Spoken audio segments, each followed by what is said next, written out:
Hi friends, வணக்கம். Welcome back to Tamil மித்திரன். தனக்கும் தன்னுடைய ரசிகர்களுக்கும் நாம் தமிழர் கட்சி தொண்டர்கள் தொடர்ச்சியாக தொந்தரவு கொடுத்துட்டு வரதா நடிகரும் இயக்குனருமான ராகவா லாரன்ஸ் சொல்லியிருக்காரு. தன்னுடைய ஃபேஸ்புக் பக்கத்தில் மிக நீண்ட பதிவு ஒன்று எழுதியிருக்காரு.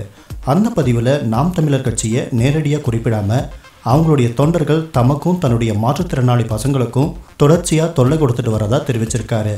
அதில் ராகவா லாரன்ஸ் என்ன சொல்லியிருக்காருன்னா, உங்களுடைய ஒரு சில தொண்டர்கள் எனது சேவை சம்பந்தப்பட்ட பதிவுகள் போடப்படும் ஃபேஸ்புக், ட்விட்டர், வாட்ஸ்அப் போன்ற வலைதளங்களில் கமெண்ட்ஸ் என்கிற பெயரில் அருவருக்கத்தக்க வார்த்தைகளில் கொச்சையாகவும் அசிங்கமாகவும் நாளாந்தர நடையில் பதிவிடுகிறார்கள்.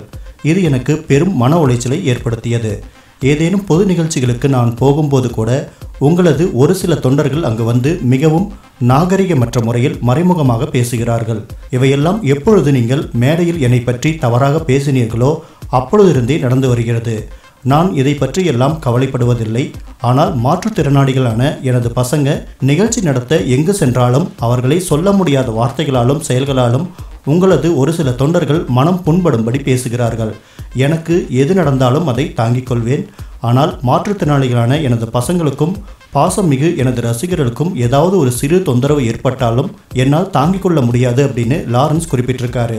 மேலும் இந்த பதிவில் ஒரு இடத்துல என்ன சொல்லியிருக்காருன்னா, அரசியலில் இப்போ கூட நான் ஜீரோவாக தான் இருக்கிறேன், அதில் ஹீரோவாக்கி என்ன அரசியலில் இழுத்துறாதீங்க அப்படின்னு சொல்லியிருக்காரு.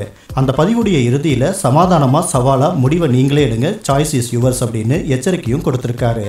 இந்த நிலையில் நாம் தமிழர் கட்சியுடைய ஒருங்கிணைப்பாளர் சீமான் தென் சென்னை வேட்பாளர் ஷெரீனை ஆதரித்து கந்தன் சாவடியில் பிரச்சார பொதுக்கூட்டத்தில் இருக்கார். அப்போது ராகவா லாரன்ஸ் அறிவிப்பு குறித்த கேள்விக்கு பதில் கொடுத்துருக்கிற அவர், அதை பற்றி நான் கேள்விப்படலை, என்னுடைய பெயரை வச்சு பலரும் பொய்யான வதந்திகளை பரப்பிட்டு இருக்காங்க அப்படின்னு சீமான் பதில் கொடுத்துருக்காரு.